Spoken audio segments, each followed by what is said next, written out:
Being a mom is one of the most beautiful things in life, and it's not always easy. So today I've got Priscilla here, and we're just going to have a conversation about parental stress, anxiety, and also postpartum depression.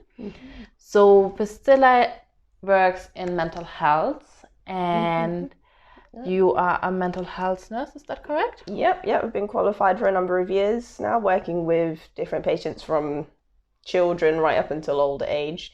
I also had a background in neuroscience as well, which is more research based, so studying how it runs in families, what happens when it goes wrong, and that sort of stuff as well. So yeah. Okay, cool. And you are also a mum, and you got a little boy who is really lovely and really active. Sometimes he's lovely. He is lovely, and he is a friend of Leah's. Yes, you might see him sometimes on Instagram. Yeah. If you follow me, it's Tash Dunon on Instagram. Anyway, if you don't follow me, just follow me. Otherwise, if you haven't subscribed to my channel, please subscribe to my channel so you won't miss out any of the other videos. And we are just going to dive in, I would say. Sure, yeah. Anyway, so nowadays parental stress can be quite a normal thing, or anxiety or postpartum depression. So what would you say are the things to be careful of or look out for when you are getting to a certain level where you're just getting stressed or anxious all the time and you can't cope anymore? Yeah, I think, it's very normal. And I think now we're living in an age where people are more likely to talk about it and express it. I think it was always there, but I suppose everyone felt like they had to keep it in and put this front that was, I'm handling everything, everything's perfect, everything's stressed. I love my baby, nothing's wrong at all.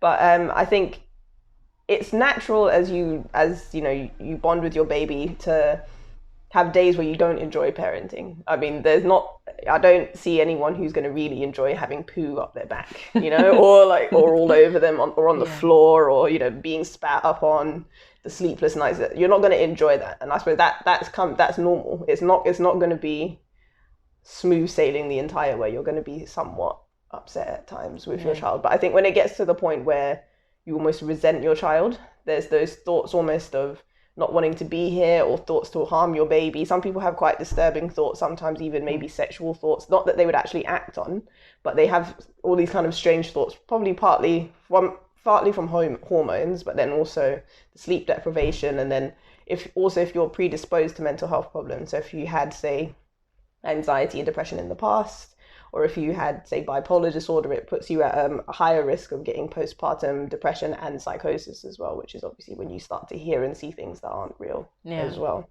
So I think it's just there is a very fine line between like postpartum blues, which kind of most mums get, that feeling where your hormone levels drop and you kind of become more mellow. But the line, I think, is just where you just need to be able to ask for help. And I think as a new mum, I know for myself as well, when you first start out, you feel like, I want to be super mum, I can do everything, it's going to be great. But the thing is, it's just important to kind of accept help and reach out, even if you don't necessarily feel like you're going down that path. Yeah. But to reach out before you get there. Don't wait till you reach crisis point. So let's say when you're on a really dark place already, sometimes it's really hard to talk to somebody and just make clear, like, I actually need help, I'm not well. What would you tip be like? What would you advise as a first step to get out of that dark place? To get out, I mean, it's I suppose the only thing would be distraction, which is very hard when you have a newborn baby. But if you have say anything you can do, sometimes it is actually helpful. If the baby's in a safe place and the baby's crying, but you're feeling really overwhelmed, you can leave the baby for that moment, step out of the room for a few minutes, because the thing is, those few minutes to you at that time would feel like 10 hours. But it's only been a few minutes, and it's just to kind of regroup for a moment, come back, and then look after the baby. That won't do any harm at that point. That's one thing. I mean, if you're really feeling quite low, maybe even suicidal or something like that, then you can always go to your local A&E. Any A&E will have a psychiatric liaison department, so you get seen by a mental health professional there, and then they can decide what help you need and that sort of thing. Well, I guess it's quite big step to go to A&E. Well, I mean, you would go to A&E if you'd broken your ankle at that point, wouldn't you? Yeah, and you wouldn't but that's something physical. I think if something mental is happening or if you're depressed, it's not necessarily something you would think of. But I think that's what times are changing, and I think that's part of what needs to change is to put physical health and mental health on equal footing. Yeah. It's like it's not just mental health is just as important as physical health. Yeah. So if you would go to A&E if you had even a cut that didn't quite look right, you would probably if you couldn't get to your GP in time, you would go to A&E. And I think it's the same with mental health. So it's like if you feel like you can cope and keep yourself safe until you see your GP, fine. If you don't feel like you can, then you go to A&E. Okay. And then you can be signposted, or for whatever help you might need. There are a lot of community services for mums out there. Yeah. I think as a mum, you're not always quite aware of the help that's actually out there. I mean, I'm mum who lives in the UK with a husband, no family. So it can be tough. So the other day I was literally feeling really flat all the time, and I was in a dark bubble. I was in a dark bubble, and I actually managed to speak to a friend in the end, and came out by accident, and I ended up crying or whatever. But it was helping, and I got better. I also spoke to my husband after a while, and sometimes it's hard for me to just say open up. That's what happens, and I need help with that. Or I think it's hard for a lot of mums, because I think there's a lot of mum guilt, because there's that feeling of, oh, I'm a failure, my husband's not going to think that I'm a good enough mum, I'm not good enough for my baby because I can't cope at these moments. But it's not that, it's kind of your thoughts running away with you. Yeah, it's like it's the one thing I'm supposed to do in life. Exactly. Yeah. All right. Besides, nowadays you are supposed to have a good career and be great in it. There's pressure to be great at everything, which is just you're not supposed feasible. to cook. Well, God could take away food now. But you're supposed to do so many different things, and then you just get to that point after a whole week not sleeping, and I think people really underestimate the sleep deprivation. Yeah. It's something I was told about, but I did not understand until you actually go through it, what it really feels like. It's a horror. It will really mess with your mind. Yeah, definitely. Do you think that dads will go through the same experience in one way or the other? Somewhat. I know a lot of dads feel displaced. So they feel almost like, well, I helped make this baby. This baby only wants mum. Like, what am I doing wrong? There's that kind of feeling of like, well, what am I?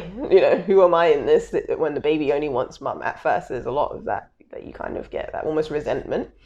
But I think for dads, the most important thing to do is get involved. I think the more involved they are, I suppose the easier it is to bond with the baby, and they'll have memories at first. I remember my husband, it was funny. He was in there from the beginning, but Jessie did not like him at all. Every evening he came home, he wailed and he wailed and he wailed, but my husband just stuck with it somehow. Like he just stuck with it. He was like, it's okay. And now they're best friends, which is quite nice. So they have a good time. But I think it's just persistence, really, and knowing that the time it will pass.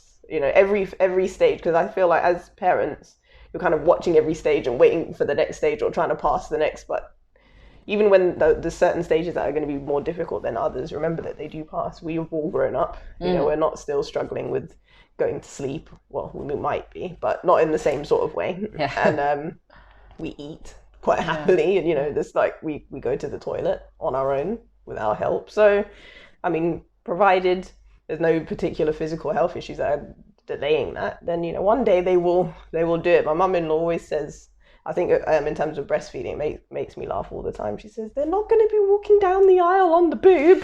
Don't worry about it. Because that was another thing. But I think it's just, the main thing is just to not worry. I mean, it will pass. Take your time.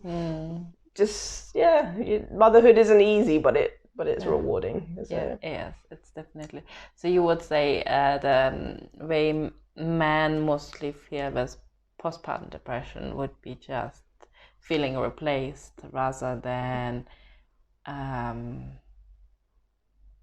we women, we have it from exhaustion, and we just need us like that me time and the hormones. So fathers don't really go through postpartum depression the same way. Not quite the same. No, I wouldn't say not quite the same. But there are definitely feelings that that are going to come to them as they go through the newborn stages. But no, I wouldn't say it's like a depression as such, not related to that, unless they already have depression, but I wouldn't say so, no. Okay. That's a really personal question, because currently I'm reaching the end of my maternity leave, and now I have to take a decision about going back to work and leaving my kid with somebody else, and being anxious about, is my kid all right, and is he doing fine? What is he doing? Yeah. I mean, is he pooping okay? Is he do you know he needs to eat this? You went back to work after having a baby, so the anxieties about that. Or the other decision would be, do I stay at home, be a stay-at-home mom, but then I'm 24/7 around my kid, not having me time in that sense. I'm not having adult time in that sense, and then being anxious about just being at home all the time and not getting out, or even financially, will we make it this month? Those questions will go through a mom's mind all the time. And what are your tips for either of those scenarios? I think it's, like you say, it is a personal choice. So I don't think either is wrong at this, in the world we're living in, because, like you say, financially, sometimes people have no choice but to go to work, even if they wanted to be a stay-at-home mum. And some people feel like, being a stay-at-home mum is what they need to do. Some, they might end up having 2 children very close in age that they can't physically afford to send them both. So the only way to do it is to stay at home. But I suppose the main thing is to not feel guilty, which is hard. I think that a lot of it is mum guilt. A lot of it is, you feel like, if you go to work, you feel like, oh, I'm neglecting my child. If you stay at home, you feel like, oh my gosh, I don't have any me time. And now you feel guilty that you resent your child for wanting the me time. So it kind of just goes around this continual cycle of guilt all the time. But make a decision. Know that your child will be happy. Yeah. Your child will adapt. And, you're doing the best for your child. You're doing whatever you're doing it for the love of your child. So it's important to remember that your child will love you. You're still going to be in their life, whichever way you do it. Yeah. But I think, it's just important to kind of remove that guilt factor. Don't try and put pressure on yourself to be the perfect person, because you won't be, but your child will still love you the same. Yeah. I think that's the only tip I really have for that. I think I can't say either which is better. I think it's just about making the best decision for you and knowing that your child will love you and still think the world of you regardless of what decision you make. But you will make the time. You'd be surprised how things will work out for you. Yeah. Mum guilt is horrible. Yeah, mum guilt is a real thing. And I don't think it ever ends. I don't know. I think I have a different understanding of how my mum feels, and how she felt as I was growing up. And you're just like, Mom, I want to do my own thing. But there's that feeling of, oh my gosh, have I done enough for you? Are you going to be okay in the world? I don't know. That sort of stuff. It just, I don't know if it ever really goes away. Seems like from the moment you conceive to, I don't know, the end, you're just always worrying and feeling guilty about something. But it's something that we really need to try and keep a hold on, because that can obviously lead down quite a downward spiral as well. Yeah. Of shame and negativity and stuff. Definitely. Another question, now where we spoke a lot about dealing with anxieties and stress and depression. Is there a way where you could say you can try to avoid postpartum depression or anxiety in that sense, like we talked about, is there a way to just around go it, or is there no way around it? Ultimately, I don't think there is a way around it. If it's something that's going to happen, it's kind of like any mental health problem or a physical health problem. If it's happening, it's just what it is. But I suppose ways to protect yourself from it, I guess, is one, to try and get any little exercise where you can. Talk to, if you don't have a partner, whoever's supporting you through the pregnancy and the birth, like your mom or your friend or whoever it is that's looking after you at that time, trying to speak to somebody about how you feel, accept help, because that's, again, I think that's another thing. You feel guilty and want to do everything yourself, but try and accept the help that's offered to you. Yeah, it is hard. Because that's what I did not do, and I wish I had done. Yeah, but I feel like, I've got like friends coming to me and like, just give me a call when you need help. But then in the end, it feels awkward. It's awkward, and sometimes in the moment I don't really necessarily feel like now giving that person a call in that sense, and I'm kind of like, it would be nice to have my mama around, or it would be nice to have somebody to help, like in my I think sense, it's where family. I'm alone, where I'm kind of sometimes jealous about people like you who have family around, where you can say, all right, Jessie goes to grandma. But I would say, it's funny that even when you have support, you still don't always feel like you can use it, because it feels like you're burdening somebody else. Yeah. And that's the sad thing. But that's why I say I think it's important for us to kind of get over that. I think also maybe, there's apps that you can download, like the Headspace app, which is one that kind of it's not meditation, it's kind of relaxing mindfulness kind of stuff. It just kind of takes your mind away for a moment when baby's sleeping or something, just to kind of break the fog that is baby, because it is just, you just spend your entire life and mind on them. Exactly. Are they sleeping? Are they eating? Are they pooing? Are they weeing enough? Are they warm enough? Are they cold enough? It's just kind of just continuous. Always worries.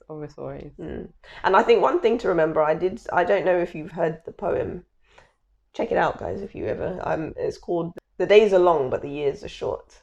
And I mean, I'm not there yet. My son's not quite 1.5, but I suppose you do realize that although each day feels like 5 years, 5 years flies by really fast. Yeah. I mean,